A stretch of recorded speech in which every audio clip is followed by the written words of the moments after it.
Well, good afternoon, good morning, good evening, everyone, wherever you happen to find yourself. My name is Carmen Mazzara, and I serve as Executive Director of APSIA, the Association of Professional Schools of International Affairs. We are the community for graduate schools worldwide that have proven their deep commitment to the study of international affairs, as well as the professional focus of what they do.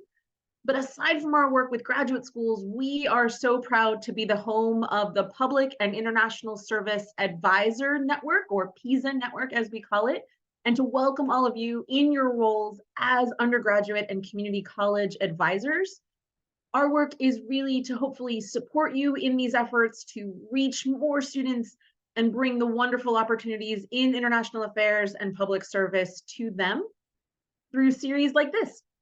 So we are delighted to welcome the Public Policy and International Affairs Fellowship to share their work with you today. Our colleague Saran Sadime will be sharing more about this tremendous program. I've been a board member of PPIA for almost 10 years, and I hear firsthand from alumni really how it has changed and shaped their lives. And later on, you will also get to hear from some alumni about the impact that it has had on them. As we go through the presentation, if you have any questions about the content, please feel free to put them in the chat, and we'll ask Saran to address those when we're finished. If you have any technical issues, please feel free to send me a direct message or my amazing colleague, Brittany Chor, who makes all of these webinars possible. And we want to be sure also to flag for you, once you enjoy this tremendous content, it will live on our YouTube page when we're done. But we also invite you to come on back in October for our next advisor webinar that's looking at the English Heritage Language Speakers Program, which supports your students who are US citizens and have capacity in a variety of critical languages, helping them find careers in public service. And then in November, we'll welcome you back, I hope, for our webinar on the Scoville Fellowship that supports your students finding opportunities with nonprofits and think tanks and advocacy organizations, particularly in the DC area. If you have no idea what I'm talking about, please see my Friday emails or reach out to Brittany and I, and we'll make sure that you get all of those messages coming through. And so with that, enough from me. Saran, please, we look forward to hearing about the great work of PPIA. Yes, good afternoon, everyone. I'm Saran Sadime. I am the Communications and Outreach Manager here at PPIA. I will share a PowerPoint. So let me just go ahead and see if that works here and if everyone can see my screen. Thumbs up. Okay, great. Great. And so the PPIA is the Public Policy and International Affairs Program. We are a fellowship program. Okay, there you go. That has various programmings. We have something called the Junior Summer Institute, which I'll talk about in a little bit. We have public service weekends that hopefully some of you might have heard of already or have some students who have shown some interest, as well as our annual Public Service Expo, which happens every summer in Washington, DC. And so we usually, our target audience are students from underrepresented backgrounds who have an interest in international affairs and public policy. And so that is, the student population that we work with. We also work with those partner schools, graduate consortium members who share this similar mission as we do, and collaborate in terms of outreach to those student groups, as well as with our programming. And I'll talk a little bit about that later on when we get to our graduate consortium. And so as you can see, we promote inclusion and full participation in public service and international affairs, which is why we work specifically with the institutions that we do. So I talked a little bit about the Junior Summer Institute.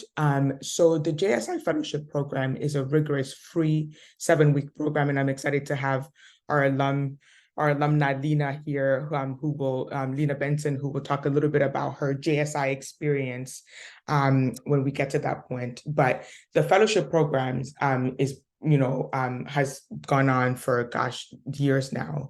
And it basically is a 7-week program at now we have 7 Junior Summer Institute campuses where students take these rigorous intro classes to graduate level courses. And they spend time as a cohort. They get a lot of training, and for a lot of them, some grad school prep work that they also do. And then those schools are now, we used to be 6 campuses, and now we have had a 7th join us. Harvard Kennedy School is the latest campus to join us. We have Ford Michigan School, the University of Washington, the University of Minnesota Humphrey School, CMU, Heinz College, Princeton, and then I'm missing one. I feel, Lena, I'm looking at you for, who am I missing? I always miss one. Berkeley. Berkeley, there you go. There always one that I have to miss. Like my brain just can't hold more than like 6 of them now. Speaking of Berkeley, this is actually, of course, the slide that we now have. So if I had just gone to the next, I would have figured it out. So this is a group at Berkeley from, I believe, last year. And we have a quote here from a PPIA fellow from 97, a credit PPIA with exposing me to the field of public policy, providing me with the tools to succeed in the top public policy master's degree program, and giving me the confidence to engage directly in the public policy making process as a legislator. So we are proud of our alumni who go on to do really, really wonderful things in public service and international affairs, among other things. So our alumni are across the spectrum in terms of the things that they decide to do. Some go into public policy, some go into international relations, some pursue PhD, as well as other disciplines. With the Junior Summer Institute, there are several benefits, and this is sort of an important one because we always encourage advisors to talk with students about those things that make the Junior Summer Institute an appealing program for students. So full tuition, for the actual JSI fellowship, eligibility to receive assistance with travel expenses, a stipend of up to $1,500, a university housing with a meal plan, books and related course materials, and then GRE preparations. And some other schools at the moment, because they've noticed so much law interest in their students, are also thinking about doing some law prep course. And then, of course, the partnership that we have with our graduate consortium schools allows our PPIA alumni to be recruited by those institutions and to receive a minimum of a $5,000 scholarship, which is the agreement that we have with our consortium member schools. And then PPIA members also receive a fee waiver when applying to those schools.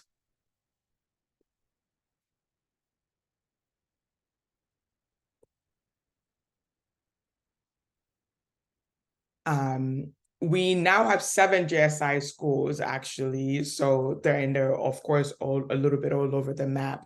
So that we'll have to add Harvard Kennedy School in here. It keeps getting left out in our things. It's like we forget that they've joined us. So just remember that we do have 7. And I think just another quote with our students. And I actually remember this was during our DC visit. So Carnegie Mellon and Princeton, those are the 2 programs that have a DC portion of their fellowship program every year.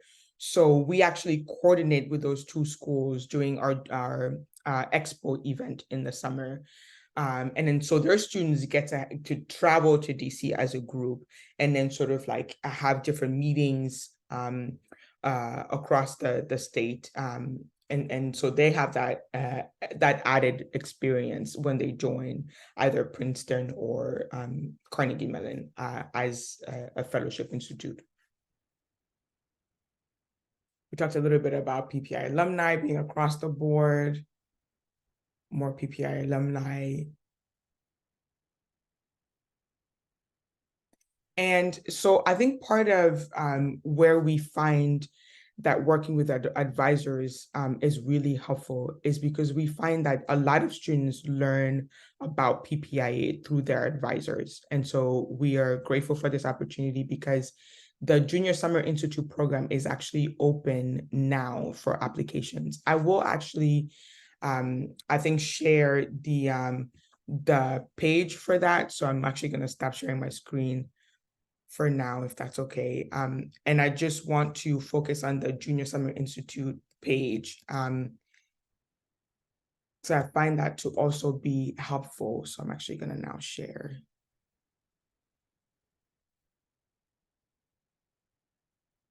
Okay.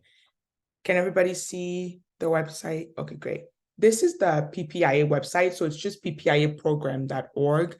I will put my email in the chat, as well as our website for anyone who would like to reach out to me. And then just on our Junior Summer Institute page here, you can see that we have the applications for the 2024 JSI cycle open.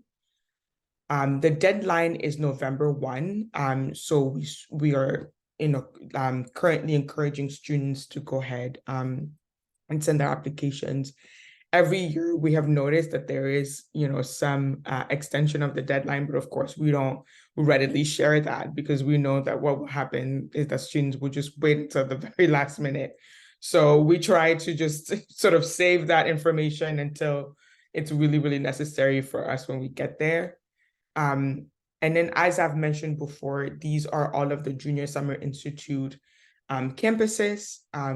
This is also a helpful website to send your students to. I personally actually edit this website and input information on here.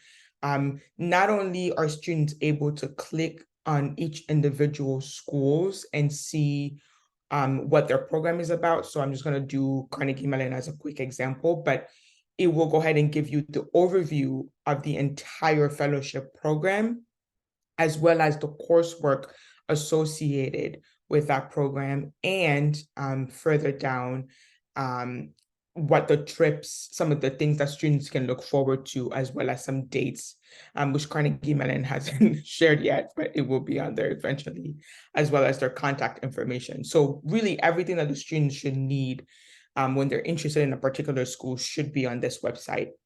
And then we also have, in addition to the individual websites, the eligibility and benefits so that students can read whether or not they're eligible to apply to the program and what the benefits associated are. They also have the requirements. I think this is important just in case students have questions about what we require. So we actually edit this page according to what is on the application form.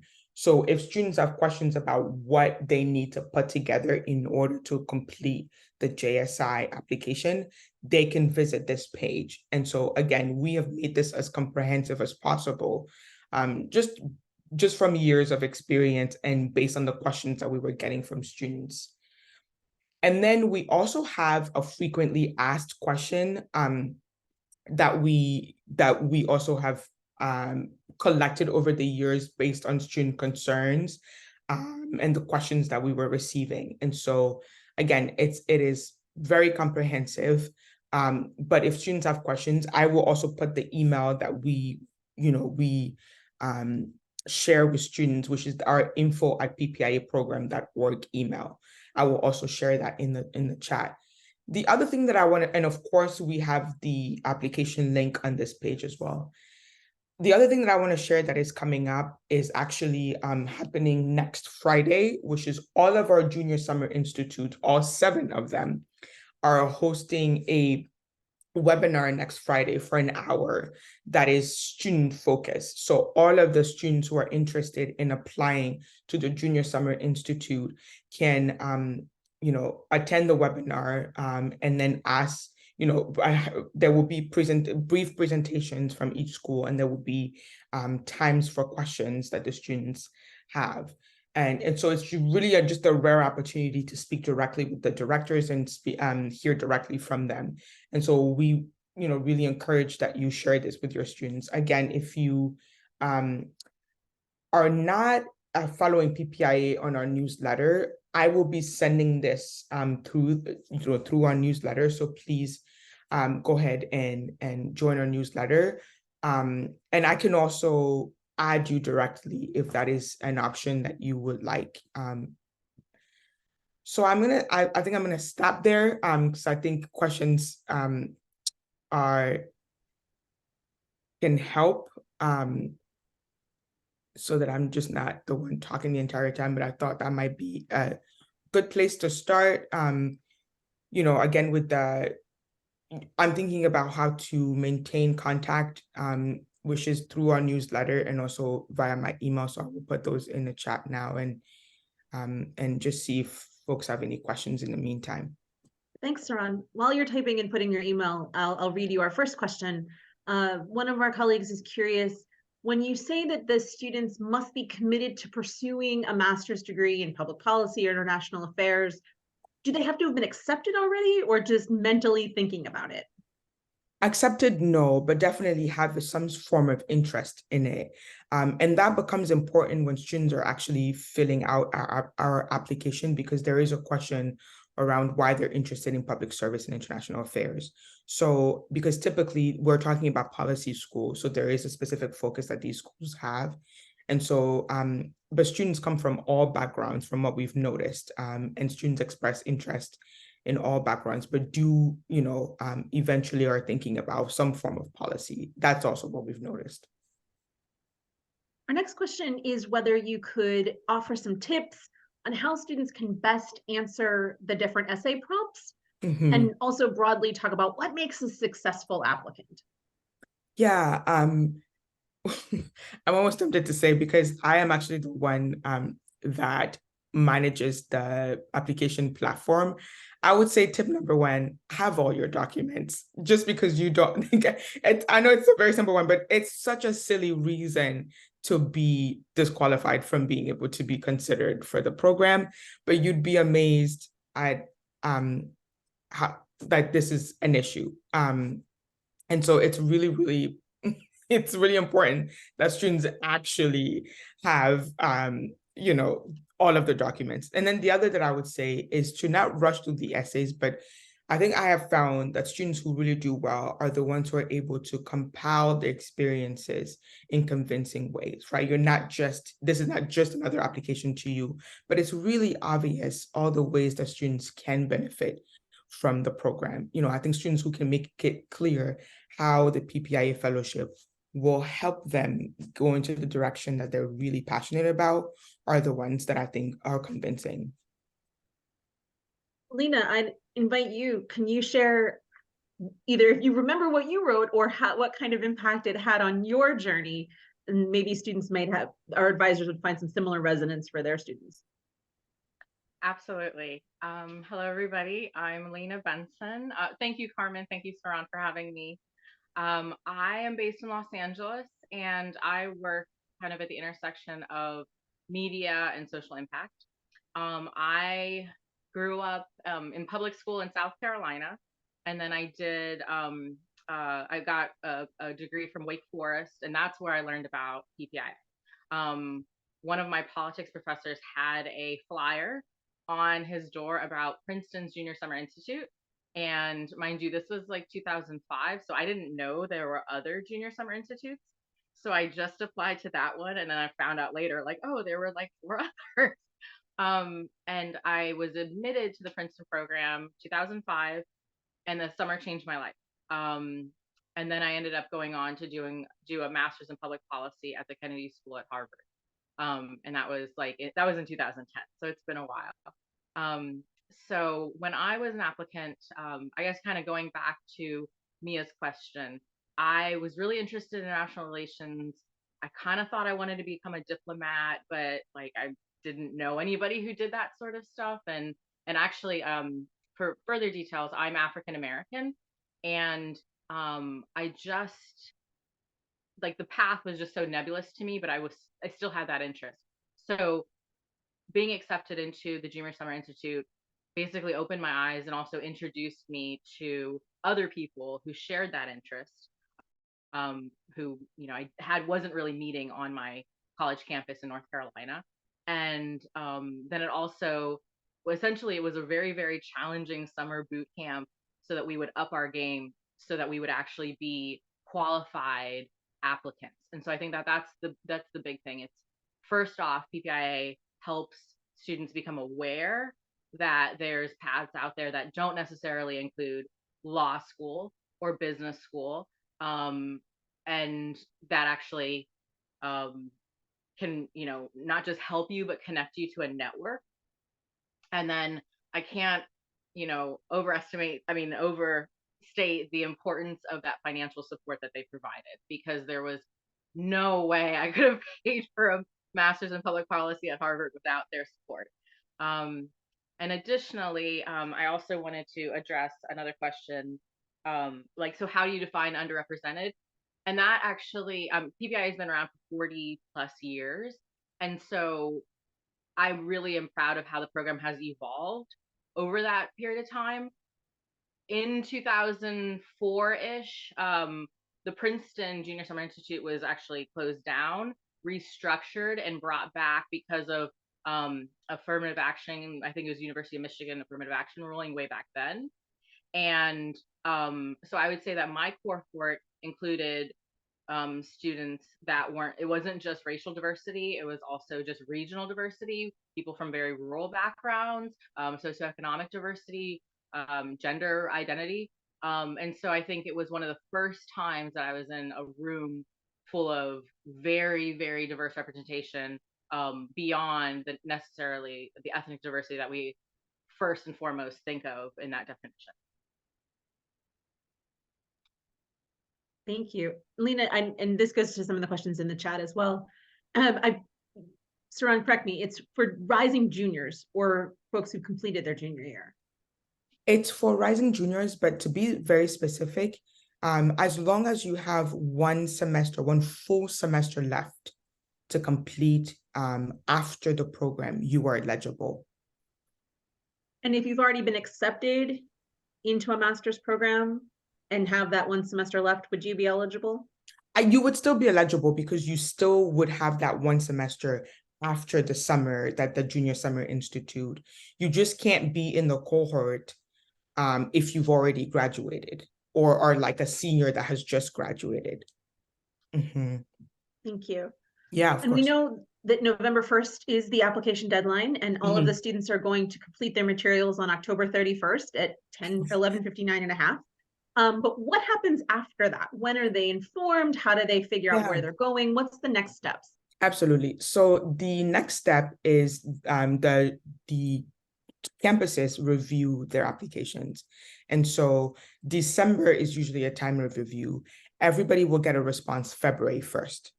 And so that's when all of the responses go out. And that means those who have gotten in, as well as those who unfortunately didn't make the cycle that time. And so those are only the dates to keep in mind. November 1st deadline, excuse me, and then February 1st notification comes in. So And Lena touched on the fact that she didn't know there were other JSIs across the country.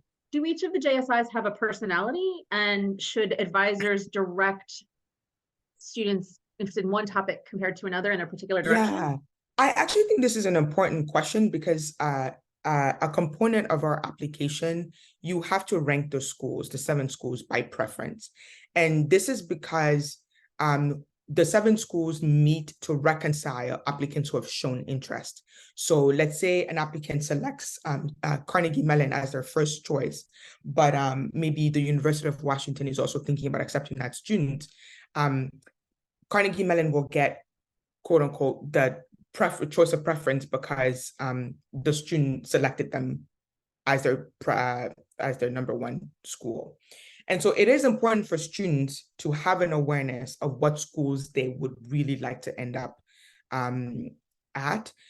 And I think in terms of personalities, I think it really is a matter of reading very closely the different programs. And I would even say getting in touch with their offices if the student feels so inclined, or attending the webinar, right? And I think that's where it really makes a difference, because then you'll get to see, what the different schools have to offer when you hear them speak about their programs, because programming at the different schools is what makes the difference. Obviously, I think location, I think some students might also be interested in exploring some locations, versus others. Some students want to stay closer to home, and home might be the school that they end up picking. So there is a wide range of reasons why students pick the schools that they do. And then what typically happens? Students have this 7-week experience, go back to school, have at least one more semester. Are they just cut loose, or what happens to students in terms of their relationship with PPIA when they're done? So I think this is actually another important question, because so much of our office's priority right now is to figure out how to keep students connected. And so students, when they finish the JSI program, head on to, their various sort of campuses, because of course, a lot of them have to then finish out that last year. But then we keep in touch with them, because as soon as students successfully complete the JSI program, they become eligible for all PPIA programming. And so that then puts them into our network directly. And then, a lot of students, of course, have different feelings and thoughts about either pursuing a master's degree right away or taking some time before they do that. Now, one of the things that our office has been doing, we've been hosting alumni mixers throughout the country to try and also connect PPIA alumni. Some of them are very new, to the alumni network. Like we would have a mixer and, an alum would say, I just graduated from the JSI 2 months ago, and that's different than like someone like Lena, of course, so, trying to also bring old alumni and new alumni together to continue the networking, of course. And of course, we do have an alumni database that they're invited to, as well as groups on LinkedIn, as well as chapters as well in different cities. Lena is actually very involved in the, I'm sorry, Lena, is it the Berkeley chapter? No, it's the Los Angeles, it's the Los Southern Angeles, California yes. chapter. Yeah. Yes, Los Angeles, California. I couldn't remember Berkeley before, and now I remember at the time when it's not appropriate to remember it. So my Friday brain is on full swing right now.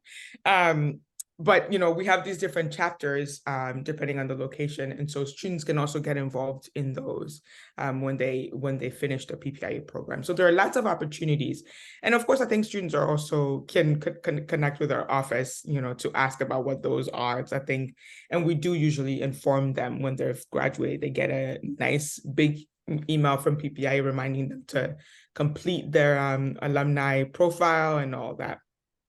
So I'd like to actually piggyback off of what Saran said. That's one of the things that has changed over the past decade. I mean, with such a small team, PPI has done a ton to really connect with alumni all over the country and all over the world. Los Angeles has a pretty robust alumni chapter, and we do everything from mixers, but then also like mentoring programs. So we will collectively like get together and just provide advice for people who are applying for graduate school. And then also through our listserv database, we'll send out jobs. Or there'll be events taking place, and then it's like, oh, here we have 5 extra seats. Who from our network would like to attend this event? So I actually am much more active in the PPIA alumni network than my own Wake Forest College alumni network. But it's been very rewarding and very fulfilling. And I feel like with this new executive director, Esteban, who just started like a month ago, less than a month ago, I think we're really excited about how more we can do to connect the alumni network, a vast alumni network. Some people who are like really, really impressive and like have incredible roles in leadership with people who actually are, just starting out their interest in public policy or just starting out their careers in public policy or international affairs. Thank you. And Lena, we will not call you an old alum anymore. We'll call you an established, very respected alum. Fine. Saran, so I'm curious, so the students complete their 7 weeks. Again, do they get transcripts? How does that experience translate into the graduate school application and funding component? Yeah. So some students get credit, course credit, for some graduate schools. It may not be transferable, however, so it really depends. And I wonder if this might be best for you to also talk about your specific experience, because I have found that the fellowship program as an experience can prove to be impressive, particularly for those schools who are part of our graduate consortium. And I want to share very quickly, because this is related, just a list of our graduate consortium program with on our call here, because I think this is directly related to the JSI program, because these are the schools and institutions that students have those benefits from. And so again, on our PPIA website, we have the entire list of those schools that are part of our graduate consortium program. So the PPIA benefits will be considered by these universities because we have an agreement about that minimum scholarship. And a lot of them also like to recruit PPIA scholars because they have found that they make great students. And so I think it's an important thing to mention here. But once they sort of are done with the program, they get kind of a confirmation that you've completed this program, and then that makes them eligible to be able to receive the scholarship from these schools. Some schools do offer credit, and I think other schools not so much. So I think that that's something that students also have to individually make sure that the JSI program that they participate in offers the credit that might translate into graduate level schools. I think it's kind of like any graduate school where there are some credits that they would consider for you to bypass classes, and others will refuse to accept them. I don't know how to say that, but it's like others would just say, no, you need to start over. So I've found, because students email me a lot actually about this, and I think they might misunderstand that just because you're taking graduate level courses and might be given credit doesn't mean that the schools you apply to are going to accept that. So yeah, something to keep in mind. And on the undergraduate level, is this also typically separate from their undergraduate credit and coursework, or is that also institution by institution? I'm sorry, what was the question again? The credits that they earn during Yeah. JSI, can they be translated to their undergraduate degree, or does that also vary institution by institution? I would say institution by institution, but they really mostly would be for their graduate degree. I think that's where students actually want to use that. Because again, they're already in their undergrad. They're not, it's really, a lot of students view the PPIA fellowship as an opportunity to start thinking about grad school and an opportunity to start prepping for grad school for those who are interested. What happens is a lot of them attend, of course, and then when they graduate college, they're then competing, interests and aspects of their lives that make graduate school something that needs to be a little bit more on the back burner, right? Like a lot of students, particularly first generation college students, want to start working immediately, and so that kind of becomes a point of tension between whether or not they should go immediately into grad school, if they should take some time. I found that if you do well, okay, so in my experience, it was a little bit different. We have basically I did the Princeton program, and that was considered one of the more rigorous, really challenging junior summer institutes. When we finished, we had grades from each of these classes, as well as like comments from those instructors. Those grades, I believe, actually impacted or mattered more than my college transcript. And the reason that I say that is because I've been told that, I mean, there's students from all over the country applying to different graduate programs, and what an A in a politics class at Duke University, how does that compare to an A in politics classes at Rice University? Who knows? But these consortium schools seem pretty familiar with the challenges of these junior summer institutes. And so they see like, oh, this student got an A in this policy analysis class at Berkeley. We know how rigorous that is. We know that they're probably going to be able to handle a graduate school program. And so that's in my experience, and then also the experience of others who did PPIA with me. They found that it almost like really leveled the playing field. If you didn't go to a prominent undergrad that everybody knows about, but you did very, very well in your Junior Summer Institute program, not only did it give you a leg up in applying for graduate school, make you look like a more competitive candidate, but it also, gave you the skills to understand statistics and economics and regression analysis and all that stuff that you may not have seen in your undergraduate classes. And then additionally, once again, underlining it, it gave you the financial support to deal with, graduate school, because it is so much more important to have that conversation now than it was, almost 20 years ago when I was first dealing with, first encountered PPIA. And a lot of students don't make the decision to do graduate school anymore simply because of the financial challenge. Lena, let's talk about that. If you are comfortable, could you share a little bit about what that support looked like for you back then? And then Saran, if you could share a little bit about what it might look like now from consortium members. Absolutely. So I was one of those students who, I went to public school in South Carolina. I applied to 9 colleges for undergrad, and I went to the place that gave me the most money, Wake Forest. I was thrilled. I love Wake Forest. Can't champion it enough.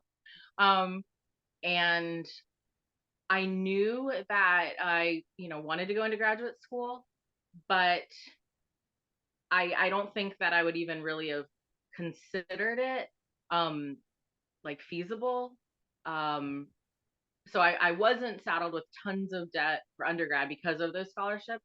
And a lot of times, like just getting any sort of funding for graduate school, regardless of if it's a med school, law school, business school, anything, ed school, it's really, really, really difficult. I think it's actually, I'm not sure if it's more difficult now than it was before, but I basically knew that if I didn't do a program like this that could help me fund it, there's no way that I would have been able to do a public policy program. And then also in addition, okay, so it's not just paying for the program, it's also paying for your time that summer. So I was very impressed. I didn't know of any other program at that time that paid for your travel to the site, not just the education, but also your room and board was covered, and then gave you a stipend, so that you didn't have to worry about missing out on a summer job. So I just felt like they really at that time had thought about everything and removed a lot of the barriers so that you could be like, yes, I'm going to dive deep into understanding a future in international affairs or public policy, and not just sit there and be like, oh, well, I can't really afford the application fees, or I can't, give a whole entire summer to this. I need to, work and make money. So it answered a lot of financial questions for me. There's other students that would, disagree and say that so that's one of the challenges, is that not every school provides the same amount of funding for graduate school. I was very fortunate in that I got into a program at Harvard that basically provided, I think, a full ride. I only had to pay for like room and board, which was still a lot in Cambridge and Massachusetts. But yeah, I was just very grateful they removed the financial barriers. And Saran, I think that the program has evolved and they've actually improved it a lot.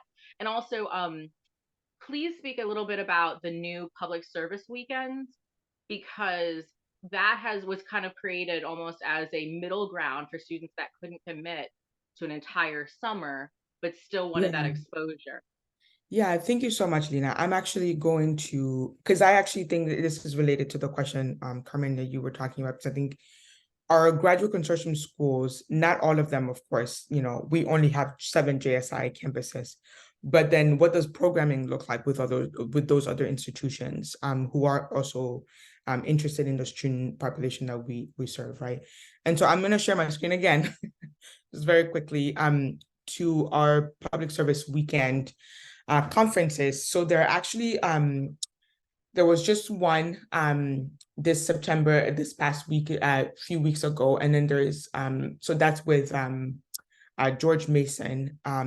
So basically, our public service weekends are in relationship with NASPA, and we lead these 3-day conferences that invite students to campuses to learn about public service. Again, they're a program run by the schools that want to host public service weekends. And we usually send out an RFP early every year to ask schools that might want to consider hosting a public service weekend. And these are the conferences that we are having this year. So George Mason is actually happening in October. And then, I don't know why I said October. And then Georgetown is happening on November 3rd, the weekend of November 3rd. We've already had the George Washington one happen virtually.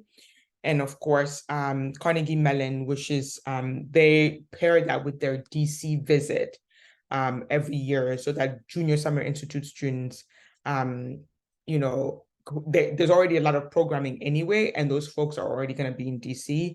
And then there's a separate portion. So they have the Junior Summer Institute, but then the separate portion of students who don't, who are not in the JSI program, then get to have an experience as well. And then LBJ in Texas had their conference this past July. And so these are the different, when I was talking about the 3 programs that we have, so that was the Junior Summer Institute, the Public Service Weekend, and then the next one is our Public Service Expo, so these are the 3 programming: Junior Summer Institute, Public Service Weekend, and then Expo. And then the Expo happened, this past July. Was a full house. And so it was a great event, but definitely extensive. So that's also another thing to consider. Again, our website is really comprehensive. And I would say particularly our JSI FAQ, we really spend a lot of time on that. And so you'd be surprised the amount of information that gets. I mean, we put in dates, when specifically students have to graduate in order to be considered. So there's a whole bunch of information that gets edited on here based on the questions over the years that we've received from advisors, from students. So I would encourage folks, if you still have, questions that we haven't answered here, to visit our website. Well, friends, we have about 10 minutes left. So if you have other questions, please feel free to share them. My last question that I have for both of you, and Lena, I'm going to start with you, is why should students do this? There's so many other ways they could spend their summer. What is it that should capture their interest about applying for the JSIs? That's a great question. All I can say is why I did it. First off, it was free. So I was really excited about that. I also was I had applied to Princeton for undergrad and I didn't get in. And so then I saw that there was a free program at Princeton. I was like, this is awesome. So I actually kind of almost lucked into falling into this path and being exposed to something incredible. And I think that's, I mean, yes, you can spend your summer in a variety of ways, but I think college is really supposed to be about exploration and exposure. And to be exposed to a school that is like some of these schools and some of these programs are just world renowned. And so again, it really helps you up your game. But more than that, I would say it's being exposed to these people. So the other people in my cohort, there was 30 people in my cohort, and they were so different from me in all the best ways. And some of them, like, I kept in touch. I actually saw at the Public Service Expo in DC, we ran a panel, and one of them was one of my panelists. I was a moderator, And he actually, his name is Jackson, and he actually has been appointed to Biden's Small Business Administration, focusing on Native American small businesses. And so being able to meet people who really inspire you and that can actually help you navigate the path to graduate school as well as the path to just, getting a career um, is an exceptional opportunity. But it's also just great to be around like-minded people as well as people that aren't of the same mind, who really challenge you and help you understand, well, you know, policies in Utah are very different than policies in Los Angeles. Let's have a conversation about that. And most students don't really get that opportunity, even if they go to a school that has like a lot of, regional international diversity. I did want to do a plug for, I think Laura Dana had a question about international students. And I did want to have a caveat. I've mentored a lot of students applying for these programs. And I found that it's not necessarily easy for international students to get it. So I wouldn't necessarily, if you have international students in your program, I wouldn't necessarily encourage them to apply, simply because in practicality, I've seen very, very few international students actually be accepted to this program. It's not that it doesn't happen, but I just, don't want them to put all their eggs in one basket. And maybe Saran can talk a little bit more about that. Yeah, I think that oh, and then we get a thing from Melissa that says disagree. um I'm happy to just say that I had a student do one of the weekends yeah, that led to applying to the Summer Institute, and she is now on scholarship at Carnegie Mellon and is delighted. And she's from South Africa. It was an excellent experience. yeah, So I wouldn't say definitely don't put all your eggs in one basket, but if Yeah. you don't apply, you're definitely not going to get it. yeah. I think that's probably good advice in general, right? Like if you don't apply, no one is gonna know that you're interested. And it's it's interesting because even in this cycle, I am getting a whole bunch of emails from international students showing interest in the program. And I think that's why I'm actually glad too that we don't just have the JSI program, but we also have the public service weekend. So I'm glad that Lena mentioned that, because I think as advisors, I think offering multiple options is really helpful. I also think this is where the webinar with our directors is so helpful, because students can then come and really be honest and ask those questions like, hey, on your website, it says that you take international students, but really, how many, you know what I mean? Like, can you really take per cycle, to be sort of like hard and ask them those hard questions can be helpful. Carmen, I think I forgot the other question I was supposed to answer. Lena did a great job, so it will be hard to follow her. Okay, yes. But broadly, it was, why should students choose this as a way to spend Lena their did that summer? already. Okay, So I think great. I'm gonna just let's move on to maybe a different question. And of course, I think like if like Melissa, if somebody else has wants to chime in, please let us know. The last piece was one of our colleagues was curious how they can get more information from their students. And I will say, for those of you when you registered who chose yes when asked if we could share your information with PPIA, your emails will be given to our colleagues here, to Saran. If you chose no but would like to change your mind, that's fine, just let us know. But we will be able to share everyone who did agree after this webinar directly with PPIA. But in general, Saran, how could people get promotional materials for their school? So I would say the best way is to subscribe to our newsletter. And I can put that here. And then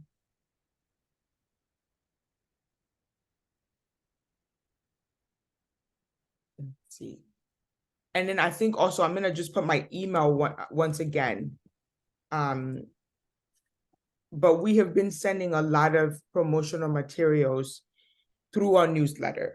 And so I think that that is really the best way to stay updated, as well as our social media.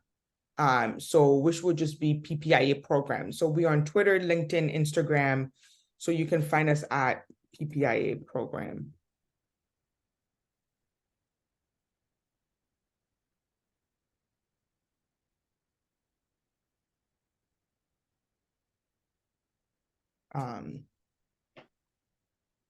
Mhm. And for folks who are interested, through the PISA network website, which I just put in the chat, there is an option to request materials, and you would tell us where you want them to go and how many you want. And we're happy to share that with lots of our partners like PPIA, and we can fill your office with paper and give you lots of wonderful things to hand out and share with students. Not seeing any other questions in the chat, I absolutely want to thank Saran and Lena for sharing the great opportunity that is the PPIA Junior Summer Institute in particular, but also those short-term public service weekends and the great PPIA Expo that happens in DC.